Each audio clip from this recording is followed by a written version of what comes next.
going down.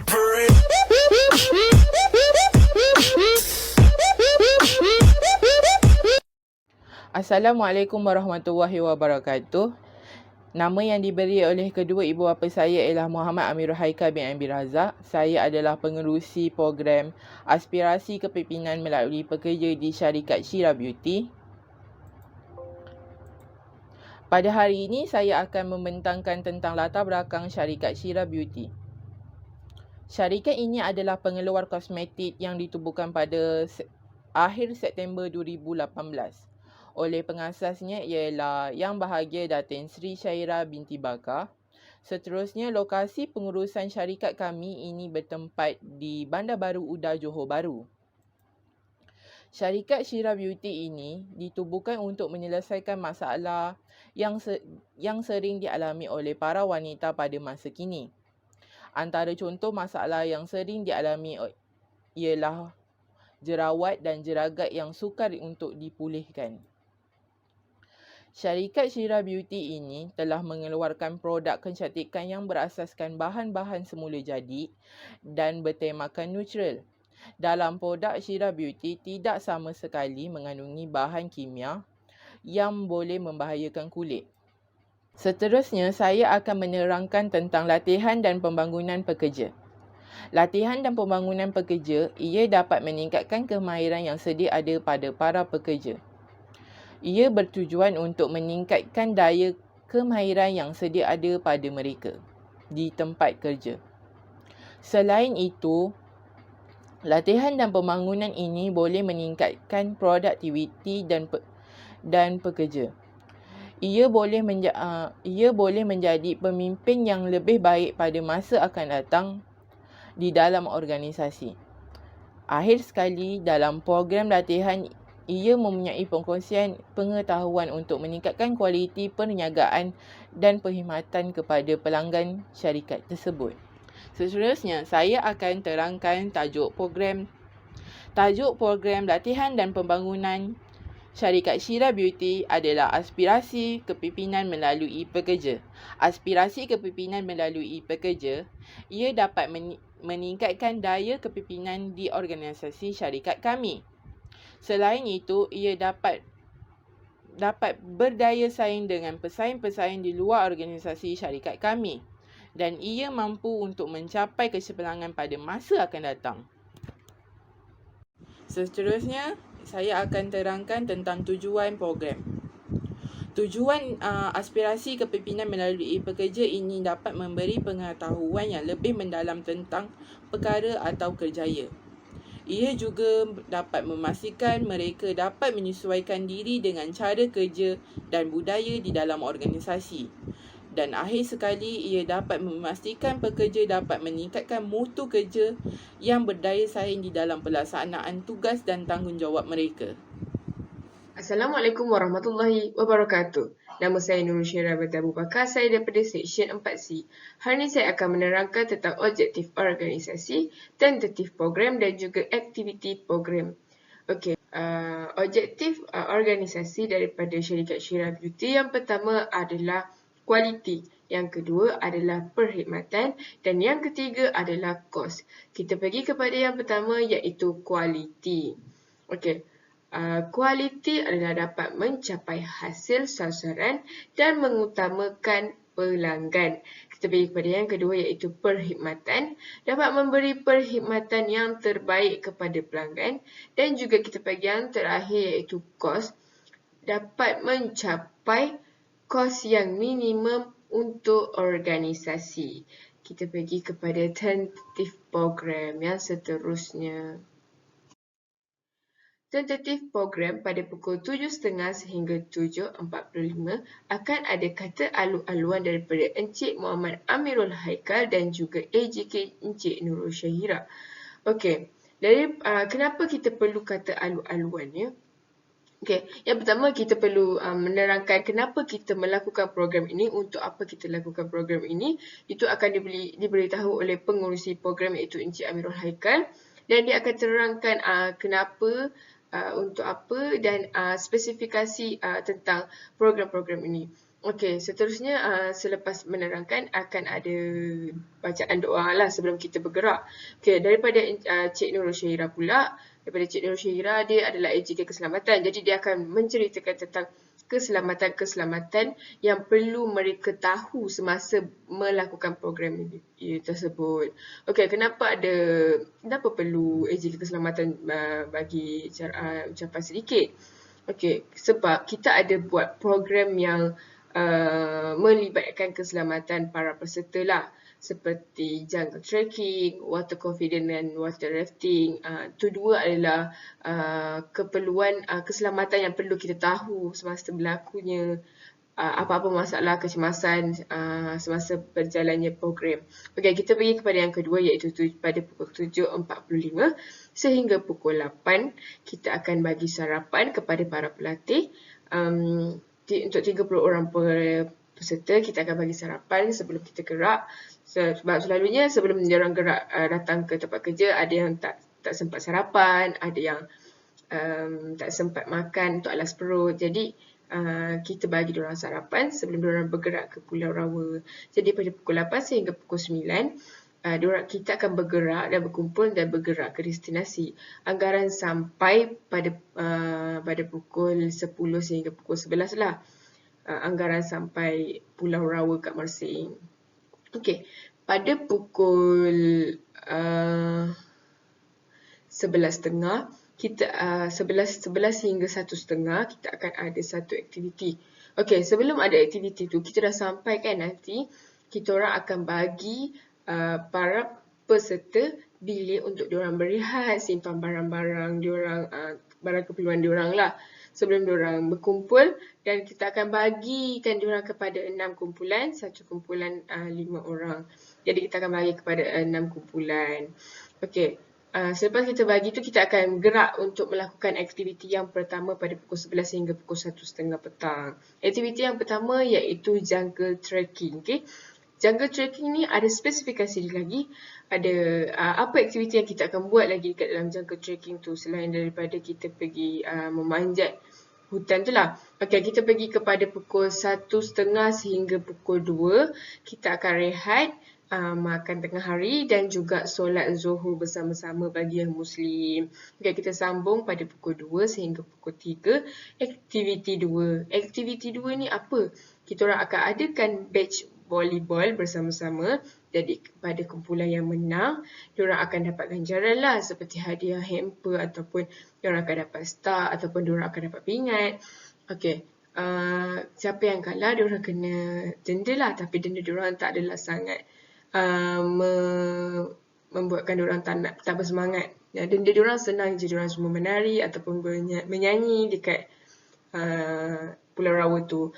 Okey, kita pergi kepada aktiviti yang ketiga, iaitu pada pukul 3 sehingga pukul 5. Okey, aktiviti yang ketiga ni saya buat apa? Kita orang buat indoor activity.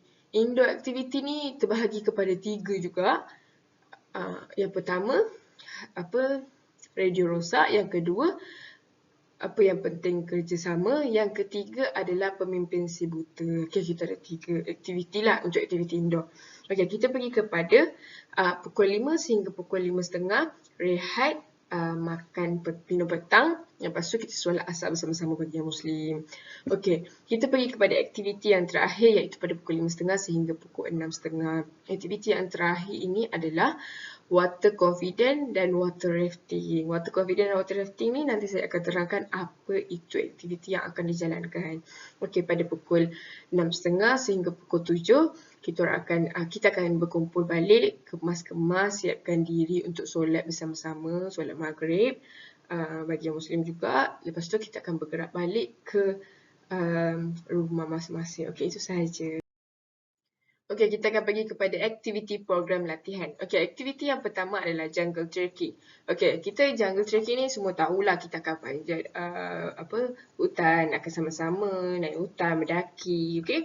Okey, dah sampai ke puncak, kita orang akan adakan satu aktiviti iaitu bernama survival cooking. Okey, apa tu survival cooking? Okey, kita orang akan sediakan bahan-bahan, kita orang akan suruh diorang masak dekat atas tu. Kita orang akan sediakan bahan-bahan seperti bahan mentah, mangkuk untuk memasak tu, itu sahaja kita orang akan sediakan. Yang lain semua cari sendiri cara macam mana nak hidupkan api, macam mana nak masukkan mangkuk tu dan macam mana nak hidang makanan tu. Dan diorang kena makan, okey? Okey, kita pergi kepada yang kedua iaitu beach volleyball. Okey, beach volleyball ni semua orang tahulah ada bola tampar pantai. Jadi bola tampar pantai ni kita main untuk saja-saja je, untuk gembira, untuk hilangkan stres. Okey, jadi kepada kumpulan yang menang, diorang akan dapat hadiah, ganjaran.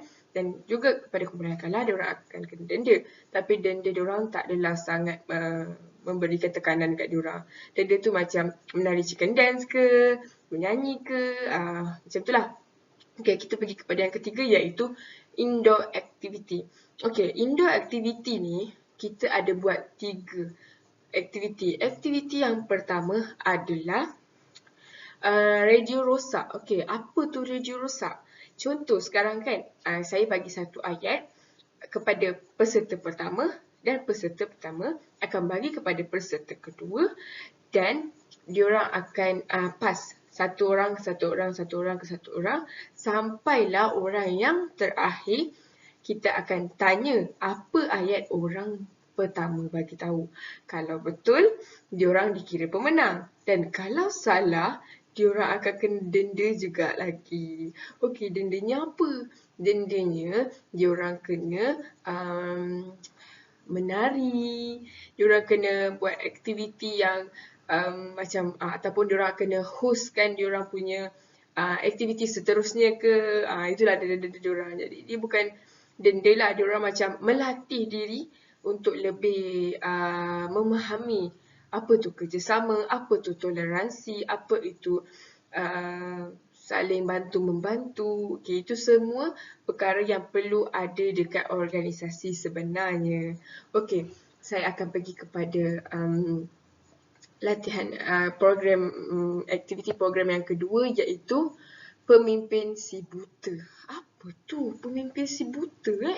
Saya pun tak tahu apa tu pemimpin si buta. Okey, pemimpin si buta adalah program yang kita orang akan anjurkan, aktiviti yang kita orang akan anjurkan kepada para peserta supaya diorang tahu macam mana nak handle satu situasi ni.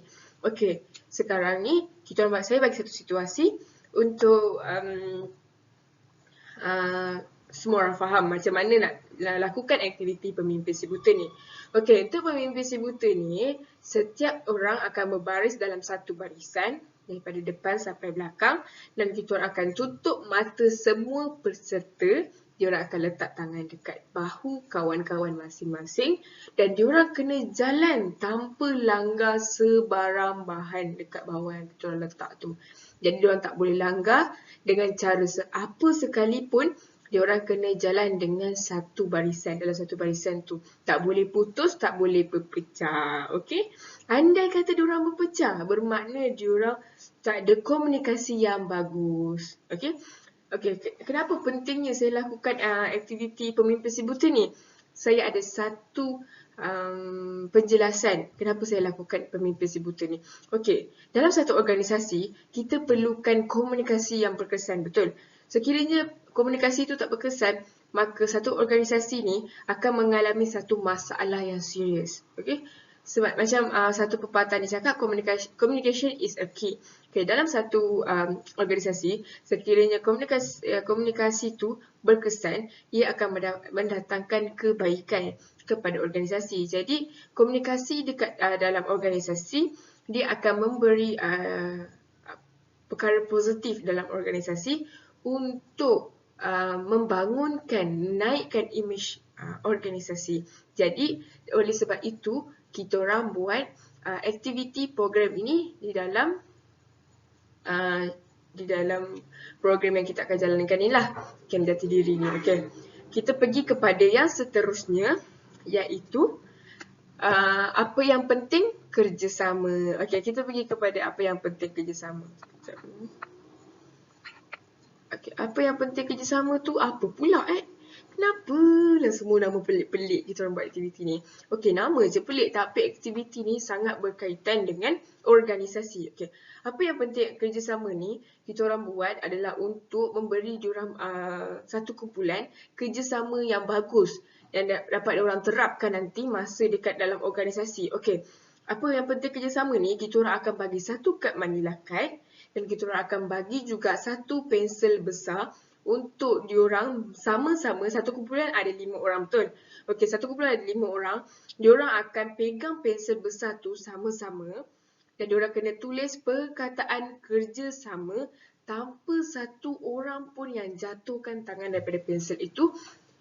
Okey, kita orang akan lakukan, kita orang akan suruh diorang lakukan, peserta tersebut lakukan.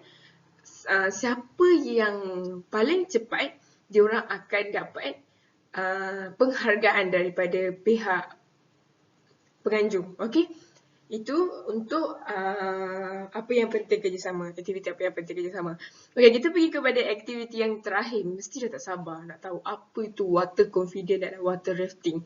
Okey, water confident dan water rafting ni sangat-sangatlah menarik. Okey, kenapa saya cakap menarik? Kita orang akan bagi diorang task. Satu task ni untuk diorang bina sebuah rakit untuk diorang sampai dekat satu tujuan ni, satu tempat ni untuk dapatkan satu bendera merah. Kita orang akan sediakan satu bendera dekat satu tempat tu. Lepas tu kita orang akan kasih tali dekat para peserta setiap satu kumpulan. Ada 6 kumpulan kan. Diorang akan sediakan rakit dan diorang, satu kumpulan 5 orang tu akan naik atas rakit tu sampai dekat tempat tu. Diorang kena ambil bendera merah tu. Dan kumpulan mana yang dapat bendera merah tu, diorang akan dapat satu set produk Shera Beauty. Okay? Setiap seorang akan dapat satu set produk Shera Beauty. Itu adalah hadiah pertama. Yang lain-lain yang belakang-belakang tak dapat tu, kita orang akan bagi sagu hati. Okey, itu adalah aktiviti program latihan yang kita orang akan jalankan. Assalamualaikum dan selamat sejahtera Madam. Nama saya Siti Syedawati binti Mak Somel. Seterusnya saya akan menerangkan tentang teknik latihan dipilih oleh syarikat kami. Syarikat kami iaitu Shera Beauty memilih 2 teknik iaitu pertunjukan kaedah dan juga pembincangan kumpulan. Teknik pertunjukan kaedah dilakukan secara sistematik mengikut beberapa langkah khusus dari awal operasi hinggalah akhir operasi. Pertunjukan kaedah ini juga dimulakan dengan penerangan tentang sesuatu latihan ataupun operasi, diikuti dengan pertunjukan cara untuk melakukannya atau melaksanakannya, mengikuti langkah-langkah yang telah ditentukan mengikut latihan-latihan yang telah ditetapkan. Ia juga akan disusuli dengan pelatih mencuba semula apa yang telah diajar oleh para pelatih terhadap mereka dan diakhiri dengan sesi soal jawab ataupun pertanyaan daripada pelatih-pelatih. Kebaikan teknik ini juga ia mudah disepadukan dengan teknik-teknik yang lain. Ini juga sesuai untuk para pelatih mempraktikkan apa yang mereka pelajari daripada pelatih dan ia berkesan untuk bidang kemahiran. Seterusnya, kita akan menerangkan tentang teknik perbincangan kumpulan yang dipilih oleh syarikat kami, iaitu pembincangan kumpulan melibatkan pembincangan oleh sekumpulan pelatih ataupun para pelatih tentang sesuatu tajuk, isu, persoalan tentang kerja dengan tujuan untuk memahaminya dan mencari jalan penyelesaian terhadap soalan, masalah ataupun jalan kerja untuk persoalan tersebut. Kebaikan teknik pertunjukan pembincangan kumpulan, maafkan saya, iaitu memberikan peluang kepada pelatih belajar daripada pelatih lain juga. Secara tidak langsung, mereka juga dapat mengeratkan hubungan antara pelatih-pelatih lain. Jika dikendalikan dengan baik, teknik ini juga berupaya menjadi preferensi sikap dan berlaku pelatih terhadap sesuatu tugas yang diberikan nanti. Ia juga mampu mendidik ataupun melatih seseorang dalam melakukan kerja secara amanah dan juga baik. Seterusnya, syarikat kami iaitu Shera Beauty memilih beberapa orang pelatih di mana ia terdiri daripada 15 orang pelatih perempuan dan juga 15 orang pelatih lelaki. Itu saja untuk bilangan pelatih yang dipilih oleh syarikat kami. Seterusnya, saya akan menerangkan tentang tempat latihan yang dipilih oleh syarikat kami. Syarikat kami, Shera Beauty, telah memilih Pulau Rawa Johor untuk melaksanakan latihan yang telah dibincangkan oleh syarikat kami. Kenapa kami memilih tempat ini? Kerana Pulau Rawa berdekatan dengan tempat kerja kami iaitu kawasan di Johor Bahru. dan ia juga menjimatkan kos dan masa. Dan kami tidak perlu menghabiskan masa untuk pergi ke destinasi dan kami boleh menghabiskan masa yang terluang untuk melakukan aktiviti yang berfaedah untuk para pelatih di tempat destinasi. Assalamualaikum warahmatullahi wabarakatuh. Nama saya Dermata Asia binti Muhammad Akil dari kelas 4C. Okey, saya nak terangkan slide yang seterusnya iaitu peralatan dan persediaan latihan. Okey, yang pertama kita ada makanan, kedua kita ada kenderaan, ketiga kita ada penginapan, keempat kita ada baju dan kelima kita ada peralatan. Okey, untuk makanan kita akan sediakan untuk pelatih dan kaki tangan kita.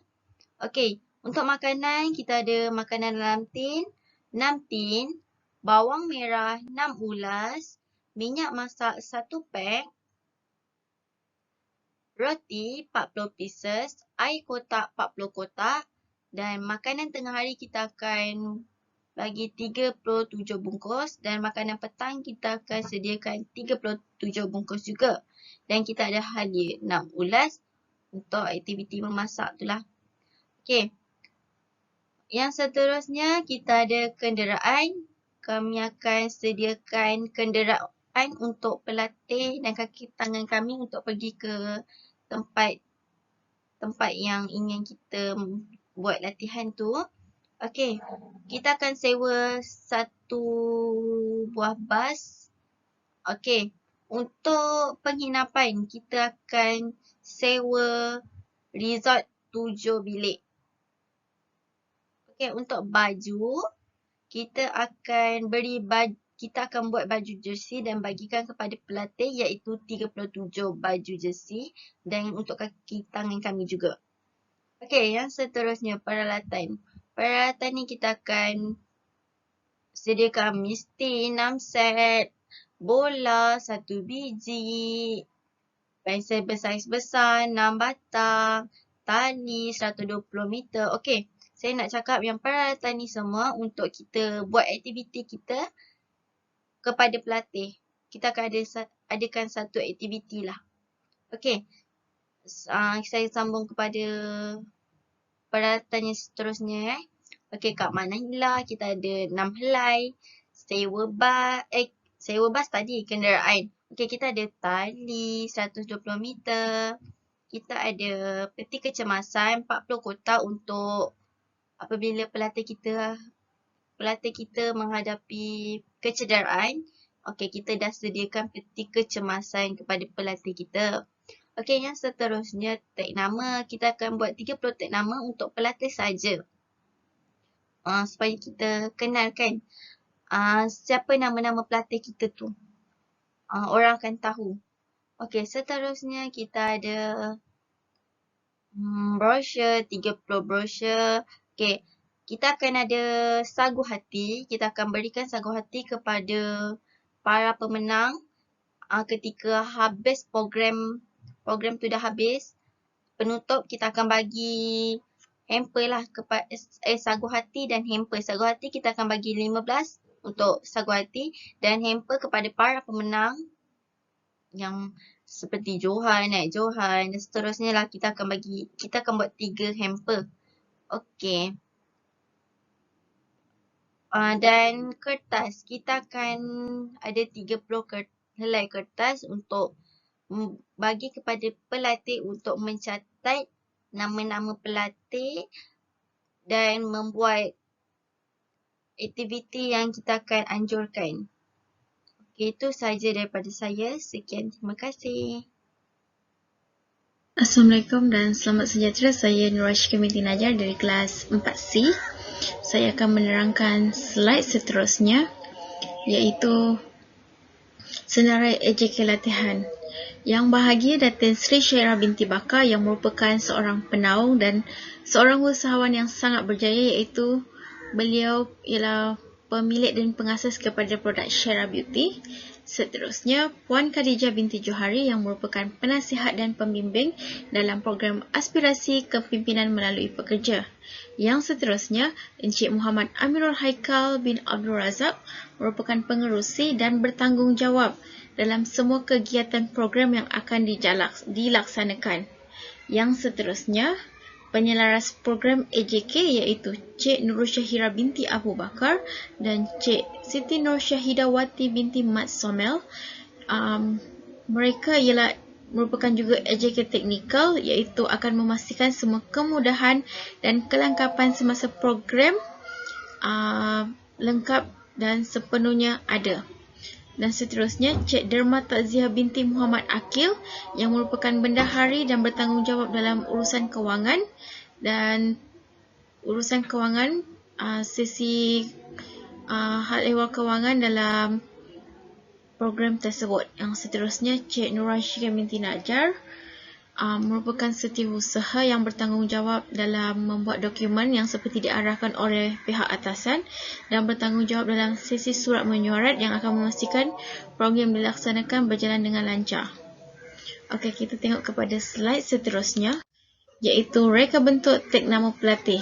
Dekat sini kita boleh nampak kat tag nama pelatih ni menggunakan latar belakang warna yang sangat lembut. Itu nak memastikan mempunyai keseimbangan dan keharmonian dan mempunyai latar belakang juga kapal terbang. Kat situ membawa maksud kepada kita nak setiap pelatih dan pekerja yang mengikuti program ni mempunyai impian yang tinggi dan bercita-cita tinggi. Itu terbanglah tinggi seperti kapal terbang yang tinggi ke awan. Itu maksudnya mengejarlah impian kalian dan tinggi walaupun mengharungi pelbagai cabaran, dan percaya setiap cabaran itu yang mendewasakan dan memberi pengalaman kepada kita. Itu yang mempunyai maksud dalam reka bentuk desain tag nama pelatih ni. Dia mempunyai maksud. Okey, seterusnya kita pergi ke reka bentuk program latihan. Dekat reka bentuk program latihan ni kita boleh nampak kita punya program Kem Jati Diri ni dia dibuat dekat Pulau Rawa. So kita boleh nampak latar belakang reka bentuk ni melibatkan macam alam semula jadi, iaitu mempunyai macam pantai. Kat sini kita boleh nampak apa tu, batu-batu. Kita punya semua pelatih mempunyai mendapat impak yang positif dalam Kem Jati Diri ni, dan diorang pun dapat merealize diorang punya stress dan dapat meningkatkan jati diri dalam diri mereka. Dan seterusnya, segi penghargaan. Bagi setiap pelatih dan pekerja yang mengikuti program aspirasi kepimpinan melalui pekerja, syarikat Syera Beauty akan memberi segi penghargaan kepada setiap pelatih. Ini menunjukkan penghargaan kepada setiap pelatih yang mengikuti dan menjayakan program tersebut. Ini menunjukkan penghargaan juga kepada setiap pekerja yang telah bekerja di syarikat Syera Beauty dan menunjukkan komitmen dan prestasi yang sangat baik. Seterusnya, reka bentuk baju pelatih. Kat sini kita boleh nampak reka bentuk baju pelatih mempunyai 3 warna, iaitu warna merah jambu, hitam dan putih. Kat sini merah jambu melambangkan keharmonian dan kecantikan. Kecantikan ni tak ditujukan kepada wanita sahaja tetapi kepada kaum lelaki juga. Lelaki pun perlukan kecantikan. Dia bukan bermaksud kepada kecantikan wajah ataupun luaran, tapi maksudnya kecantikan dalaman dan juga luaran, iaitu hati nurani. Kita nak setiap pekerja kita mempunyai sifat yang sangat positif, yang baik. Manakala warna putih menunjukkan kepada kesucian. Maksudnya kita nak setiap pelatih yang hadir tu sesuai dengan produk kecantikan kita, iaitu sifat suci, dan mereka mempunyai sifat seorang yang sentiasa bersaing, tapi bersaing secara sihat di antara mereka, iaitu untuk memajukan setiap company ini, iaitu company Syera Beauty. Yang warna hitam pula melambangkan kepada kekuatan. Kita nak kekuatan tu bukan untuk pada lelaki, tapi kepada wanita. Kepada wanita juga. Maksudnya, kita nak setiap pelatih kita mempunyai sifat kerjasama dan mempunyai sifat kekuatan dalam diri mereka untuk sama-sama memajukan syarikat Syera Beauty. Itu yang nak. Itu setiap warna dalam baju pelatih ni mempunyai maksud, mempunyai warna dong mempunyai maksud. Itu sahaja daripada saya. Sekian. Terima kasih. Terima kasih, Madam. Jadi milikku. nyanyikan lagu rindu. Andaikan kau dan aku bersatu, dunia ini berseri